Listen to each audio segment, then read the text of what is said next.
Formación del analista, el trípode analítico, presentado por el Grupo 3 para el curso de Psicoterapia 1. Los integrantes son María Fernanda Manrique, María Teresa Castrejón, Claudia Bastides Guerra, José Guamán Saldaña, Segundo Torres Tuárez y quien les habla, Sofía Cabezas. Buen día a todos. Mi nombre es Claudia Caterina Bastidas Guerra y hoy les hablaré de un tema bastante importante. Hablaremos sobre el trípode analítico, que como sabemos consiste en el análisis, la formación teórica y la supervisión o control. Que para esto les voy a dar una pequeña introducción. De las supuestamente superadas supersticiones y creencias erróneas de la humanidad, no hay ninguna de la que no pervivan restos hoy entre nosotros, en los estratos más bajos de los pueblos civilizados o aún en los estamentos superiores de la sociedad culta. Lo subversivo del psicoanálisis, que pone en duda la racionalidad de los seres humanos y que provocó lo que Freud denominó la tercera herida narcisista de la humanidad, cada tanto pasa a ser interpretado por el afuera, pero también por nosotros mismos. A veces nos preguntamos, ¿por qué no nos tenemos que convencer a nosotros mismos de aquello de lo que ya podríamos estar convencidos, si nos dejamos llevar por la eficacia de nuestros propios análisis y de los tratamientos de muchos de nuestros pacientes? A más años de experiencia, más pruebas de que un tratamiento analítico puede modificar el destino de un sujeto que haya optado por el mismo. Y nos preguntamos, ¿por qué nos tenemos que autoconvencer de lo que hemos y lo que venimos haciendo durante años en desarrollo? ¿No estamos convencidos acaso? Para pensar entonces el tema del trípode analítico freudiano, entiendo que para dar cuenta de la eficacia en la actualidad es importante revisar cuestiones que tienen que ver con los orígenes de nuestro quehacer, así como nos preguntamos sobre la historia de un síntoma cuando alguien consulta. Psicoanálisis. Sobre la enseñanza del psicoanálisis se preguntaba, ¿qué analista queremos formar?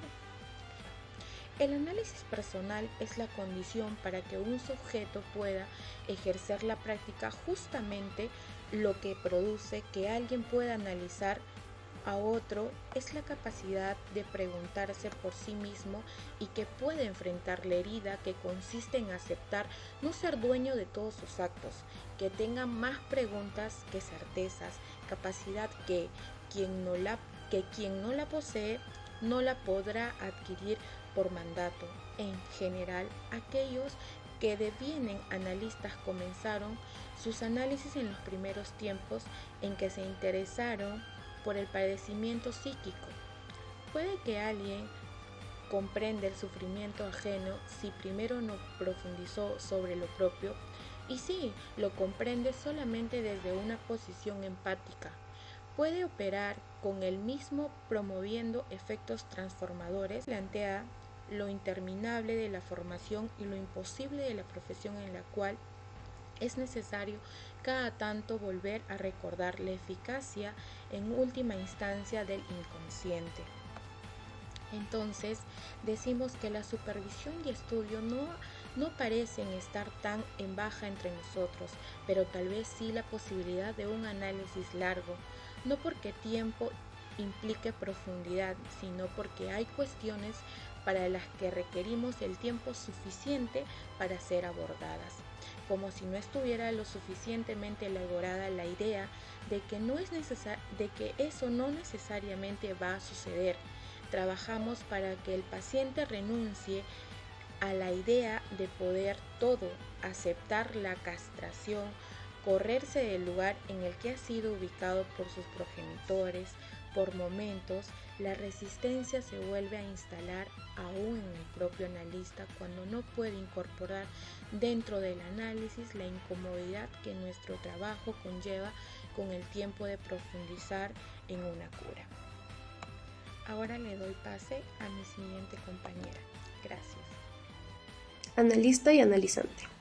James Lacan, en su libro La dirección de la cura y los principios de su poder, nos habla en su primer párrafo sobre la persona analista y la persona analizante. Esto es para darle cierta simetría a aquella pareja analítica, de transferencia a cotransferencia. Para entender este libro, que es La dirección de la cura y los principios de su poder, Lacan nos brinda una referencia, que es el libro El estratega completo, en el que nos habla de la teoría de los juegos. Esta nos permite establecer una gran diferencia entre lo que es el jugador y la persona. En esta obra nos da el ejemplo del bridge. En este juego hay 4 jugadores, pero solo 2 personas, compuesta cada uno por 2 jugadores. Es necesario también introducir que en la teoría de los juegos no se consideran juegos al azar, sino que es necesario seguir unas reglas. En el bridge, como bien lo mencioné, cada persona constituye 2 integrantes. Uno que toma la estrategia para ganar el partido a la otra pareja. Entonces, podemos decir que la persona sufre un desdoblamiento de 2 jugadores, los cuales tendrán que encontrar dentro de las reglas del juego de qué manera transmitir la estrategia tomada por uno de los miembros que conforman la persona. Entonces, con esta referencia que nos brinda Lacan, podemos entender en el libro La dirección de la cura y los principios de su poder que el término persona que nos brinda ahí es aplicado para el analista y el analizante. Esto es para dar a entender que no son iguales para nada. Tampoco marca una simetría entre ellos ni una personología, sino que es solo para dar a entender que ambos están implicados en el mismo partido, pero con estrategias distintas. La referencia de ello, de esta referencia que nos brinda Lacan, de la otra obra que es El estratega completo, es muy importante, ya que, como bien lo mencioné, nos da a entender que no hay una simetría entre el analista y el analizante. El deseo del analista es un concepto solitario, con el que Lacan lo denomina como una ética psicoanalítica. Y por lo tanto, con esta responsabilidad del analista en la dirección de la cura, la posición del analista, la ética y la política del psicoanálisis son conceptos confluyentes en el deseo del analista y también son congruentes en el discurso del analista. Por esta razón, nos permite poner a trabajar la siguiente pregunta, que es ¿por qué la posición del analista se sostiene en el deseo del analista con una ética y una política? Bueno, de alguna manera Freud descubrió que el efecto del amor de transferencia a cotransferencia consiste en poner en acto la diferencia entre la posición analista y la posición analizante. Lacan también destaca la posición del analista, pero en relación a la praxis del discurso. Para él, una posición es un lugar simbólico y la relevancia del lugar del analista, que describe la diferencia entre el significante y el objeto y entre el goce y deseo. La posición del analista, tal como se despliega a lo largo de la enseñanza de Lacan, derivó durante el dictado de un seminario. En vez del psicoanálisis, en la formación de sus 4 discursos, en el cual el discurso analista llegó a encontrar su lugar. El siguiente tema es principios del acto analítico, los cuales exactamente son 8. El principio. El psicoanálisis es una práctica de discurso. Bueno, en este caso intervienen 2 interlocutores, el que es el analista y el analizante, uniéndolos en una sola sesión psicoanalítica. El analizante habla de lo que trae, sus sufrimientos, sus síntomas. Este síntoma está articulado a la materialidad del inconsciente. Está hecho de cosas dichas al sujeto que le hicieron mal y de cosas imposibles, es decir, que le hacen sufrir. El analista puntúa los decires del analizante y le permite componer el tejido de su inconsciente. Los poderes del lenguaje y los efectos de verdad que éste permite, lo que llama la interpretación, constituyen el poder mismo del inconsciente. La interpretación se manifiesta tanto del lado del psicoanalizante como del lado del psicoanalista. Sin embargo, el uno y el otro no tienen la misma relación con el inconsciente, pues uno ya hizo la experiencia hasta su término y el otro no. Segundo principio. El segundo principio se trata de una sesión psicoanalística, es el lugar de una de las más estables identificaciones a las que el sujeto está pegado. Pueden desmoronarse. El psicoanalista autoriza tomar distancia de los hábitos, de las normas, de las reglas a las que el analizado se limita fuera de la sesión. Autoriza también un cuestionamiento radical de los fundamentos de la identidad de cada uno. Puede atemperar la radicalidad de este cuestionamiento teniendo en cuenta la particularidad clínica del sujeto que se dirige a él. No tiene en cuenta nada más. Esto es lo que define la particularidad del lugar del psicoanalista, aquel que sostiene el cuestionamiento, la apertura, el enigma en el sujeto que viene a su encuentro. Tercer principio. El analizado dirigirá un analista. Pone en el analista sentimientos, creencias, expectativas en respuesta a lo que él dice y desea. Actuar sobre las creencias y expectativas que él mismo anticipa. El desciframiento del sentido no es lo único que está en juego en los intercambios entre analizante y analista. Está también el objetivo del hablante. Se trata de recuperar junto a este interlocutor algo perdido. Esta recuperación del objeto es la llave del mito freudiano que impulsó. Cuando el analizante habla, quiere encontrar en el otro, más allá del sentido de lo que dice, de sus creencias y deseos. En cuanto a lo que consiste la obligación de transferencia, presupone o ponerse en el lugar de la otra persona. Acá se nos dice que va a salir a relucir el inconsciente de la otra persona, ¿no? Tanto en su expresión corporal como verbal también. Acá va a salir a relucir las acciones las acciones y las intenciones que tiene esa persona, no si son buenas o son malas, pero siempre y cuando se sienta en confianza, se sienta seguro de que no va a ser rechazado por el lugar donde se encuentra, se siente protegido también, y esa confianza es lo que le va a dar que saque las verdaderas intenciones a través de su inconsciente. En este punto se utiliza mucho el juego de figuras, una terapia que se denomina también el juego del espejo. Consiste en poner a dos personas mirándose fijamente, las cuales se van a decir qué es lo que no les agrada o les simpatiza una del otra, ¿no?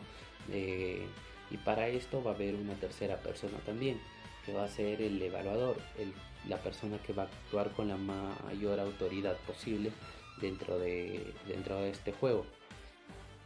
Porque para algunas personas de repente, si están haciendo esta terapia como pareja, de repente para una puede ser que tal actitud o tal acción está haciendo algo malo para la relación de pareja que están llevando, y se lo dice así fijamente, y la otra persona lo puede tomar como que es algo que a él no le está afectando, ¿no? y lo está incomodando.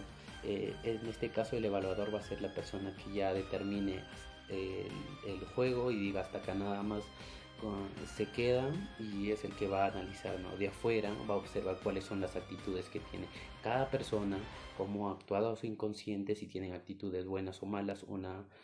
En cuanto al quinto principio, que es no hay ningún tratamiento estándar, se nos dice que si bien el psicoanálisis no es una técnica, sino mejor dicho es un discurso que se le da a la persona, ¿no? Se le da al paciente, que tratan de brindarle la mayor seguridad posible, tratan de que la persona se sienta con un optimismo superior, que sea capaz de alcanzar todos sus objetivos o de superar los problemas que esté atravesando, ¿no? Trata de manifestarse una seguridad mayor, subjetiva, y también una mentalidad súper fuerte. Por ejemplo, cuando una persona cambia de trabajo, al principio le va a parecer un poco complicado adecuarse al horario, de repente a las mismas actividades que realizan, ¿no? Pero cuando una persona se siente segura y con mucho optimismo, sabe que se va a adaptar lo más rápido posible, incluso siendo nuevo, y puede ser que llegue a destacar, ¿no?, entre los trabajadores de ahí. Eso trata de hacerse, ¿no?, que tenga la mayor seguridad posible acerca de él, llenarse de optimismo y que sepa que es capaz de lograr todos sus objetivos. A la duración de tratamiento y desarrollo, bueno, en este caso el tiempo va a ser el que va a jugar un papel fundamental, ¿no?, porque va a ser el que va a determinar si es que una persona ha obtenido una mejora, si es que se mantiene o si es que ha empeorado en su tratamiento. En este caso también es para que el paciente reconozca si es que ha tenido algún avance progresivo, si es que ha mejorado desde el punto de inicio de su tratamiento, ¿no? Que el paciente logre diferenciar qué es lo que ha cambiado en su vida. Por ejemplo, cuando una persona va a terapia por el consumo de alcohol o algunas sustancias, y ya han pasado 3 meses. En ese tiempo, el psicólogo va a determinar si es que ha tenido alguna mejora en el paciente, y el paciente mismo va a reconocerla, ¿no? Si es que ha avanzado su mejoría, él la va a aceptar que ya casi ya no consume alcohol, y su vida va cambiando, va teniendo una mejor calidad de vida, va teniendo una mejor salud. Él la va a reconocer, ¿no?, si es que ha sido productivo este tratamiento o si es que no. Por eso les digo que el tiempo va a determinar todo esto, ¿no? Porque si en este caso, si ya ha tenido una mejora durante esos 3 meses, puede ser que incluso ya las terapias vayan dándose cada cierto tiempo, ya no muy seguidas, ¿sí? En cambio, si ha empeorado, podríamos decir que las terapias van a ser consecutivas, van a seguir siendo consecutivas. Por eso les digo que el tiempo va a ser el que determine en este caso cuál es el rol o el papel que tiene cada uno, ¿no? En este caso vendría a ser que el terapeuta ha analizado y ha obtenido la recuperación del paciente en esos 3 meses. Bueno, como séptimo principio de la trípode analítica, para ello el psicoanálisis no se puede determinar su objetivo y su fin de términos de adaptación según la singularidad del sujeto a normas o reglas que son determinadas a una determinaciones estandarizadas que son de la realidad. También podemos ver que ese descubrimiento del psicoanálisis, en primer lugar, nos da que es una impotencia del sujeto para llegar a plena satisfacción sexual, que, a través de una impotencia es designada con el término de castración, que más allá de todo esto, que es una satisfacción, según el análisis de Lacan, es una fórmula imposible que exista una norma de relación entre ambos sexos, que ya sea mujer, sexo femenino y sexo masculino. Y también vemos que si no hay una satisfacción plena, si no existe una norma, que le queda cada uno inventar una solución particular que se apoya en un síntoma. La solución de cada uno puede ser más o menos típica, que pueden estar sostenida a una tradición o reglas comunes, que sin embargo pueden remitir una ruptura o una cierta clandestinidad, que a todo esto nos quita en el fondo de la relación entre sexos, que bueno, son para todos, que en este sentido está marcado por el sello de lo incurable y siempre se mostrará defectuoso. Octavo principio, que bueno, es la formación del psicoanálisis, que para ello no se puede reducir las normas de formación, tanto en las universidades o en las evaluaciones que lo adquieren, ya sea por la práctica.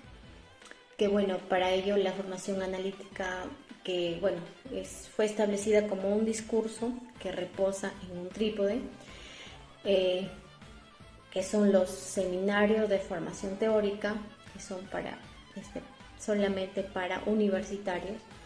También la prosecución por el candidato del psicoanalista, de un psicoanálisis, ya que esto nos lleva hasta el final ya sea de la formación pragmática en las supervisiones, que quiere decir que es una conversación entre pares sobre la práctica.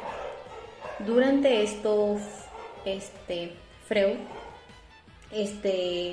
creo que era imposible determinar una identidad del psicoanalista. Luego de esto hubo un éxito mismo del psicoanálisis, ya que se internacionalizó, y también hubo múltiples generaciones que han ido sucediendo desde hace un siglo, para mostrar todo lo que es una definición en la identidad del psicoanalista, que era una ilusión. Bueno, la definición de psicoanalista incluye la variación de estas identidades, que bueno, también se le denomina al psicoanalista, que debe incluir componentes contradictorios.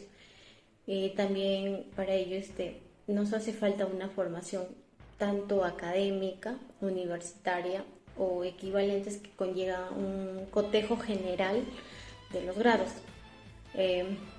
La falta de experiencia clínica que se transmite en la particularidad bajo el control de los pares. También podemos ver que entre ellos está la historia del movimiento psicoanalítico, es de las discordias o de las interpretaciones de esa heterogeneidad, que también forma parte de ella también. Bueno, también podemos decir que psicoanalista es aquel que afirma y haber obtenido la experiencia que podía esperar de ello, y ya que bueno, tanto de firmar el franqueto, o entre paréntesis, que es un pase, que como lo nombró Lacan. El pase testimonia al fragmento de sus impases. Bueno, eso es todo. Muchas gracias.